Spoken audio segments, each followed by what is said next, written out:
Hello दोस्तों, स्वागत है फिर से आपका आपके यूट्यूब चैनल राहुल ट्यूटोरियल में। दोस्तों, आज हम फिर औसत के एक नए प्रकार के प्रश्न का अध्ययन करने जा रहे हैं। तो चलिए, प्रश्न को मैंने पहले से ही व्हाइट बोर्ड पर लिख रखा है। तो पहले प्रश्न को पढ़ेंगे और प्रश्न की प्रकृति समझेंगे, क्योंकि अगर आप प्रश्न की प्रकृति को अपने दिमाग में सेट कर ले जाते हैं तो प्रश्न लगाना बेहद ही क्या हो जाएगा, आसान हो जाएगा। तो चलिए प्रश्न को पहले पढ़ते हैं। प्रश्न में क्या कह रहा है, 10 सदस्यों वाले एक परिवार की 5 वर्ष पूर्व औसत आयु 25 वर्ष थी। फिर क्या कह रहा है, यदि उनके वर्तमान आयु में एक सदस्य और शामिल कर लें तब भी उनकी औसत आयु क्या रहता है, वही रहता है। तो आपसे पूछा गया है तो उस नए सदस्य की क्या बताइए, आयु बताइए। देखिए दोस्तों, प्रश्न में क्या कहा है, प्रश्न में कहा गया है कि एक परिवार था जिस परिवार में सदस्य कितने थे, 10 थे, और उस परिवार की औसत आयु 5 वर्ष पूर्व की दी गई है। अर्थात 5 वर्ष पूर्व उस परिवार की औसत आयु कितनी थी, 25 वर्ष थी। फिर क्या कह रहा है वर्तमान में यदि उन्हीं की औसत आयु में एक विद्यार्थी, देखिए उन्हीं के साथ एक सदस्य को क्या कर लिया जाए, और शामिल कर लिया जाए। ठीक है, उन्हीं के साथ एक सदस्य और शामिल कर लिया जाए तब भी औसत आयु उनका सेम बना रहता है। ठीक है, तो आपसे पूछा है नए सदस्य की आयु, तो कैसे हम ज्ञात करेंगे उस नए सदस्य की आयु, उसी पर हम क्या करेंगे, आज अध्ययन करेंगे। तो देखिए, सबसे पहले आप क्या करेंगे, मैंने आपको यही बताया था कि ज़्यादातर जो प्रश्न के उत्तर हैं वह हमें योग से मिलते हैं। अर्थात सबसे पहले हम जितने भी सदस्य दिए हैं उनका क्या निकालेंगे, योग निकालेंगे। तो निकालेंगे कैसे, देखिए प्रश्न को आप समझिए। ठीक है, प्रश्न को समझिए। देखिए क्या कह रहा है, 10 सदस्यों वाले परिवार की 5 वर्ष पूर्व औसत आयु कितनी थी। 5 वर्ष पूर्व औसत आयु कितनी थी, कितना दिया गया है दोस्तों, 25 वर्ष। कितना दिया गया है, 25 वर्ष।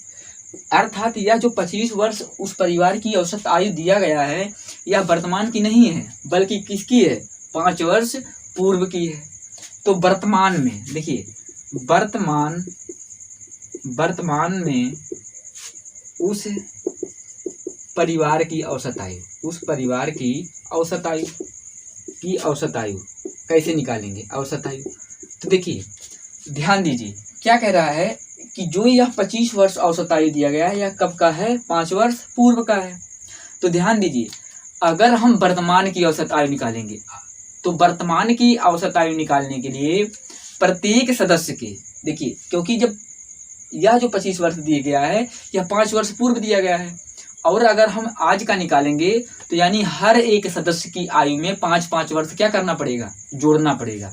जैसे दोस्तों मैं 2 वर्ष, जैसे कोई भी व्यक्ति है 2 वर्ष पूर्व उसकी जो उम्र रही होगी वह, और जो कोई व्यक्ति है जिसकी उम्र आज है, मान लीजिए मेरी ही उम्र ले लीजिए, मेरी उम्र अगर 2 वर्ष पहले 20 वर्ष रही हो तो आज मेरी उम्र कितनी होगी, तो 2 वर्ष पूर्व मेरी उम्र कितनी थी, 20 वर्ष।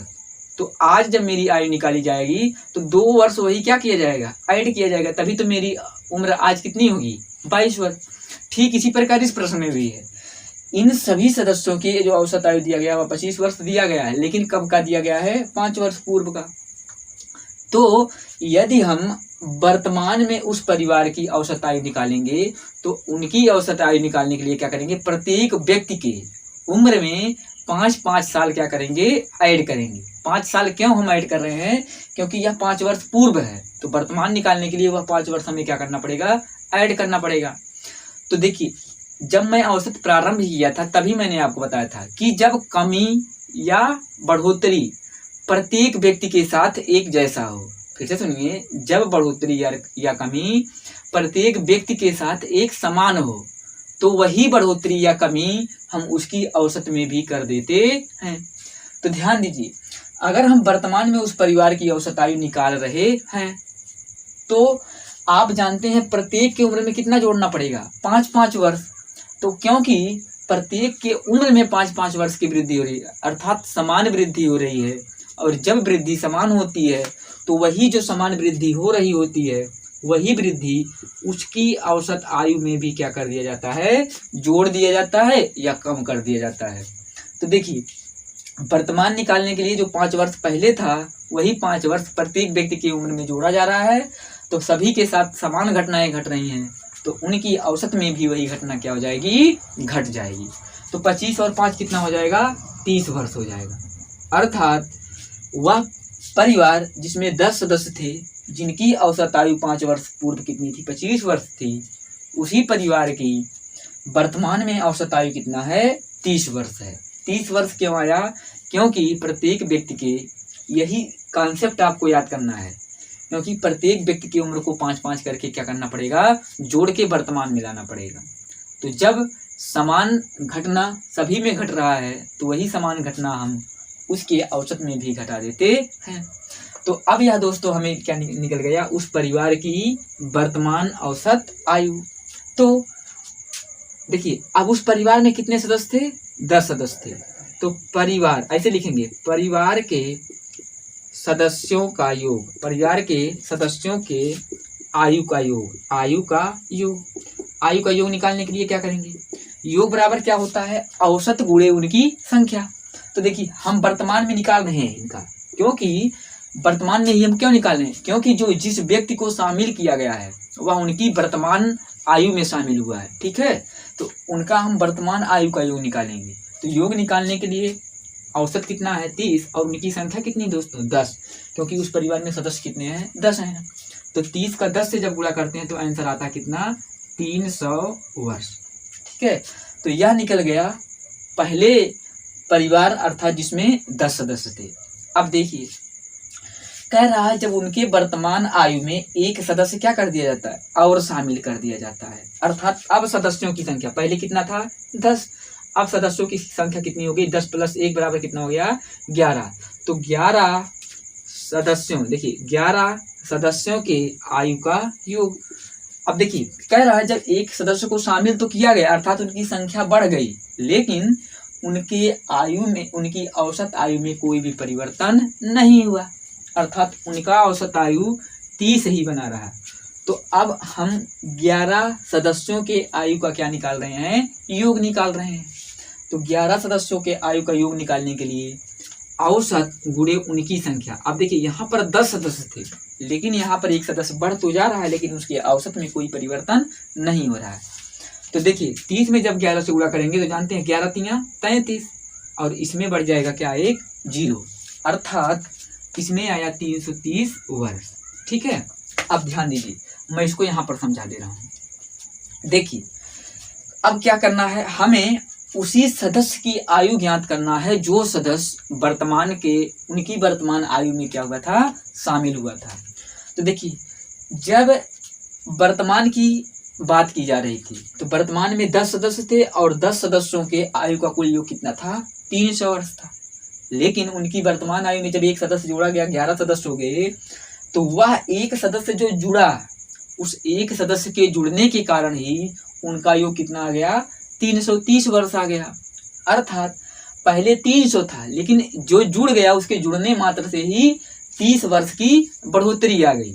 अर्थात आप कहेंगे कि वह जो सदस्य शामिल हुआ था उसका आयु कितना आएगा, 30 वर्ष। क्यों, क्योंकि वह वही व्यक्ति है जिसके शामिल होने से आयु का योग 300 से क्या हो गया, 330 हो गया।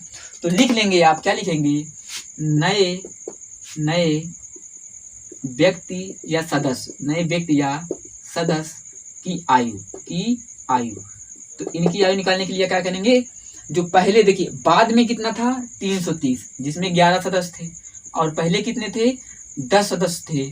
330 में से 300 को घटा लेते हैं तो उसकी आयु आ जाती है कितनी, 30 वर्ष, ठीक है। तो आप इसे समझ लीजिए, ठीक है। तो कैसे निकाला गया, सबसे पहले हमने क्या किया, 10 सदस्यों के, जो 10 सदस्य थे उनके वर्तमान में उनकी क्या निकाल लिया, औसत निकाल लिया। फिर उन 10 सदस्यों के कुल आयु का योग निकाल लिया। उसके पश्चात एक व्यक्ति को शामिल करके उन समस्त सदस्यों का हमने योग निकाल लिया। तो देख रहे हैं, जब 10 सदस्य थे तो उनके आयु का योग 300 वर्ष था, लेकिन एक सदस्य मात्र जुड़ने से ही उनकी औसत आयु कितनी हो गई, उनकी आयु का योग कितना हो गया, 330 हो गया। अर्थात हमें आंसर यहीं से मिल जा रहा है कि 300 से 330 हो रहा है, तो आयु बढ़ कितना रहा है, 30 वर्ष। अर्थात वह व्यक्ति जो नया शामिल हुआ था उसकी आयु कितनी थी, 30 वर्ष थी। ठीक है दोस्तों, तो मेरे हिसाब से आपको यह प्रश्न समझ में आया होगा। अब चलिए एक और प्रकार के प्रश्न का अध्ययन करेंगे। इसी प्रकार आप ढेर सारे क्वेश्चंस को लगाएंगे जो इस पैटर्न पे रहेंगे। इस पैटर्न के जितने भी प्रश्न रहेंगे दोस्तों आपसे आसानी से अवश्य लगेंगे। चलिए अब हम बात करते हैं एक और प्रश्न की। जैसे कह दिया जाए आपसे, देखिए इस पर हम एक दो फार्मूले वाले प्रश्न कर लेते हैं। अगर मान लीजिए आपसे दिया गया है, प्रश्न में दिया गया क्या, कहा गया यदि a माइनस बी बराबर 7 हो तो a square plus B square का औसत बताइए। क्या बताइए, औसत बताइए। तो आप कैसे लगाएंगे इसको, ठीक है। क्या कहा गया है, प्रश्न में सीधे कह दिया गया कि यदि a माइनस बी बराबर 7 हो तो a square plus B square का क्या बताना है, आपको औसत बताना है। ठीक है, तो चलिए हम कर लेते हैं इसका क्या करते हैं, औसत। इस प्रकार के प्रश्नों को लगाने के लिए दोस्तों कोई ट्रिक नहीं है, इसको डायरेक्ट ही सॉल्व किया जा सकता है। और सॉल्व करने के लिए आपको दो सूत्र याद होना आवश्यक है। पहला देखिए, a माइनस बी का होल स्क्वायर बराबर होता है a square plus B square minus 2ab। ठीक है, जब a माइनस बी का होल स्क्वायर हम करेंगे तो उसका सूत्र होता है a square B square minus 2ab। लेकिन इसी के साथ जब a प्लस बी का हम होल स्क्वायर करते हैं तो इसका सूत्र होता है a square plus B square plus 2ab। ठीक है, तो यह दोनों सूत्र आपको याद होने चाहिए और याद भी आपको पहले से होंगे भी। ठीक है, तो देखिए इस प्रश्न का उत्तर हम निकालेंगे कैसे। क्या कहा गया है, कहा गया है a माइनस बी बराबर 7, और हमें निकालना औसत किसका है, a square plus B square.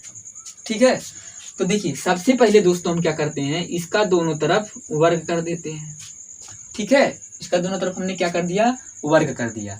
तो चलिए जब इसका वर्ग किए तो देखिए यही वाला फार्मूला हमारा प्राप्त हुआ। अब इसको हम क्या कर देते हैं, इसका विस्तार रूप कर देते हैं। तो a माइनस बी स्क्वायर बराबर क्या होता है, a square plus B square minus 2ab, minus क्या होता है 2ab। ठीक है, देखिए अब यहाँ पर ab का मान नहीं दिया गया है और मैंने ab का मान यहाँ पर लिखा भी नहीं। जब भी आपको प्रश्न इस प्रकार के दिए रहेंगे, जब भी इस प्रकार के प्रश्न आपको दिए रहेंगे तो आपको ab का मान भी दिया रहेगा। अर्थात यहाँ दे दिया जाएगा a, ऐसे कहा जाएगा यदि a माइनस बी बराबर 7 कामा a इंटू बी, ऐसे दे दिया जाएगा a इंटू बी बराबर 3 हो तो a square plus B square का क्या करिए, औसत बताइए।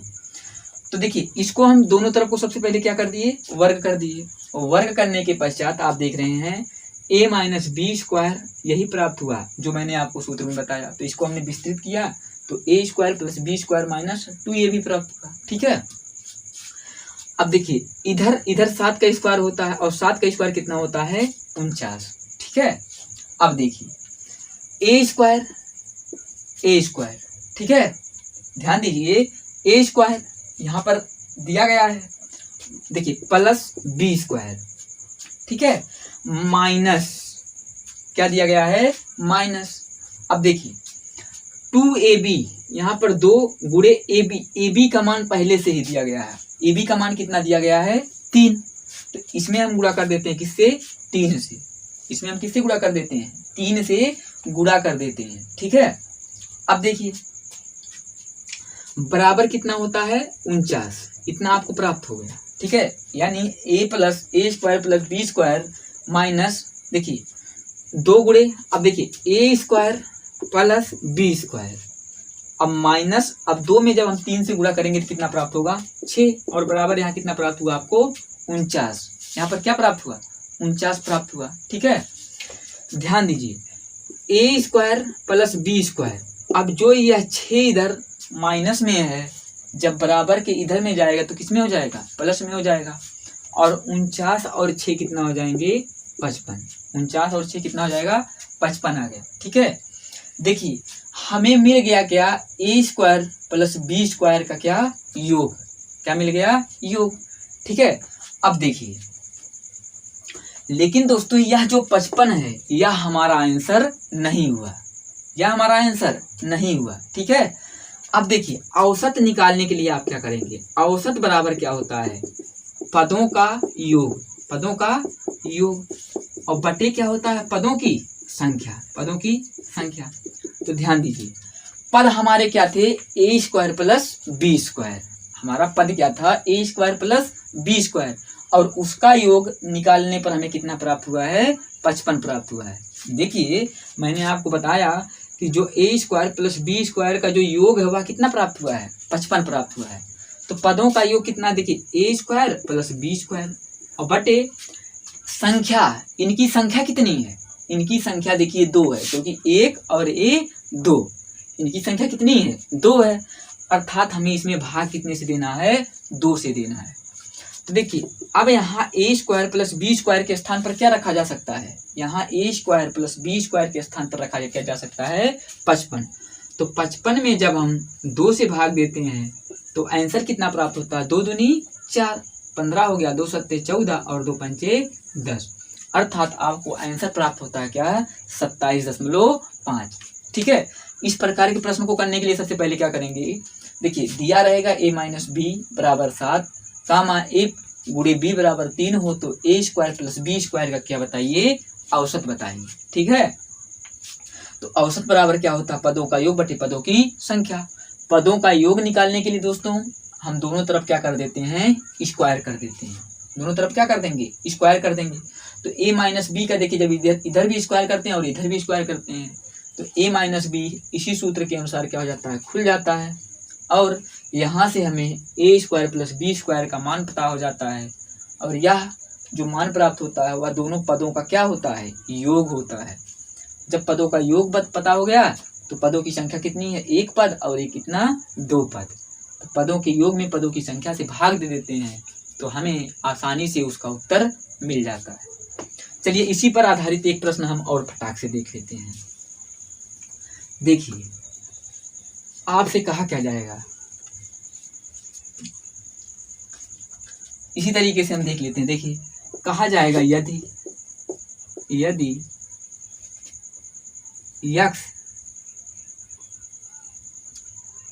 प्लस 1/x बराबर 5 हो तो x प्लस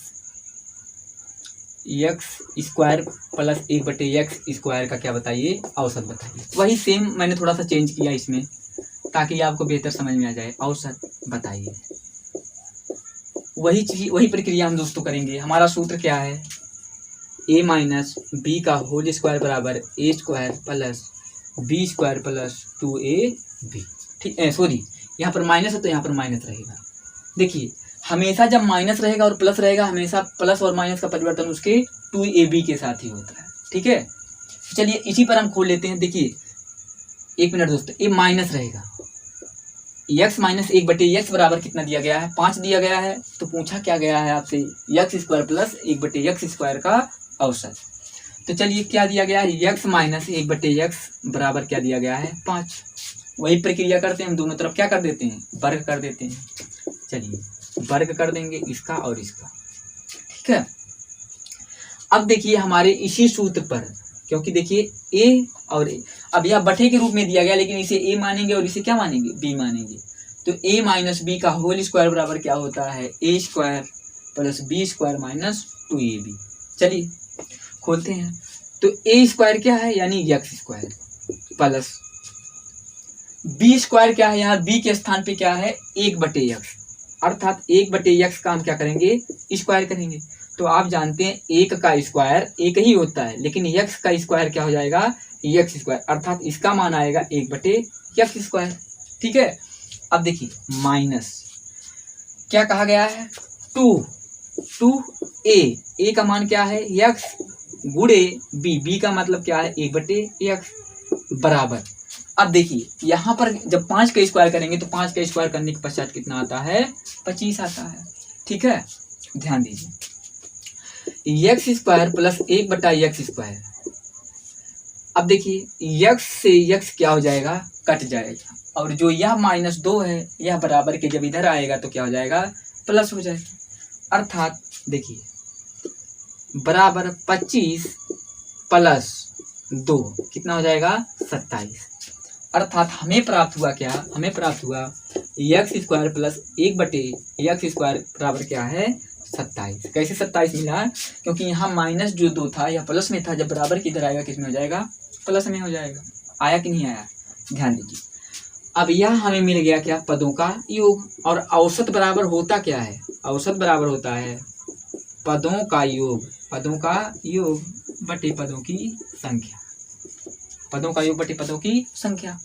पदों का योग दोस्तों क्या है, x² प्लस 1/x²। और इनकी संख्या कितनी है, इनकी संख्या अभी भी कितनी है, 2 है, एक पद और एक दूसरा पद। ठीक है, देखिए आपको डायरेक्ट इस तरीके से भी पूछ लेगा कि x² प्लस 1/x², या फिर यहाँ पर आपसे कामा लगा देगा, जहाँ प्लस है वहां पर क्या लगा देगा, कामा लगा देगा। तो इससे आप कंफ्यूज नहीं होंगे, इससे आप कंफ्यूज नहीं होंगे। तो क्या कहा गया है, x² प्लस 1/x² का योग कितना आया है, 27। और इनकी संख्या कितनी, कितने पद हैं, एक पद और एक दूसरा पद। तो यहाँ क्या कर देंगे, बटे 2।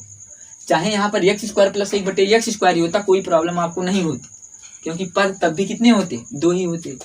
अब इनका योग कितना है, 27, और 27 में भाग देना है 2 से। तो आप जानते हैं 2 1 के 2, 2 3 6, 1 से बचा, दशमलव लगाने के बाद 10 हो गया, 2 पंचे 10। अर्थात अब आपको उसका औसत प्राप्त हुआ 13.5। ठीक है, तो आप कैसे निकालेंगे औसत, सूत्र पर जो आधारित होते हैं उसका मैंने यहाँ पर अध्ययन आपको करवाया। अब इसके पश्चात हम पढ़ेंगे एक और अन्य प्रकार के प्रश्न। दोस्तों मैं सिर्फ पढ़ाते जा रहा हूँ, लेकिन आप लोग कोई भी रिप्लाई नहीं देते हैं।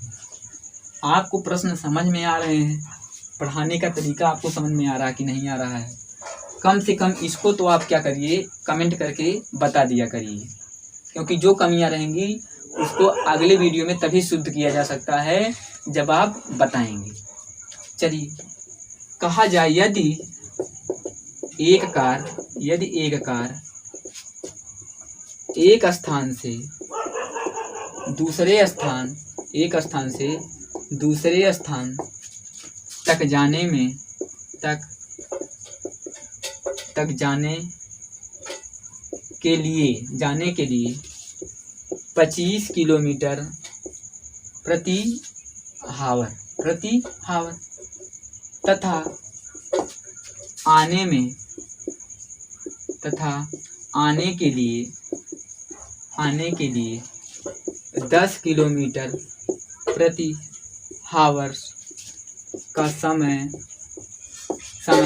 लगाती है तो उस कार की औसत चाल बताइए। देखिए दोस्तों, क्या कह रहा है कि कोई कार है, वह एक स्थान से दूसरे स्थान तक जा रही है और फिर उस दूसरे स्थान से पहले स्थान पर वापस आ रही है। तो जाने में उसे 25 किलोमीटर प्रति घंटा की चाल से जा रही है और आने में वह 10 किलोमीटर प्रति घंटा की चाल से वापस आ रही है। तो आपसे पूछा गया है क्या, उस कार की औसत चाल। ठीक है, देखिए चाल बराबर क्या होता है, दूरी बटे समय। देखिए इसको लगाने का 2 मेथड है, एक तो लॉन्ग मेथड और एक क्या है, शॉर्ट मेथड। तो मैं आपको बता दे रहा हूँ क्या इसका ट्रिक, क्योंकि अगर हम इसका लॉन्ग मेथड करेंगे तो समय ज़्यादा लगेगा दोस्तों, और वैसे भी आप समय लॉन्ग मेथड अपने आप से निकाल भी सकते हैं। देखिए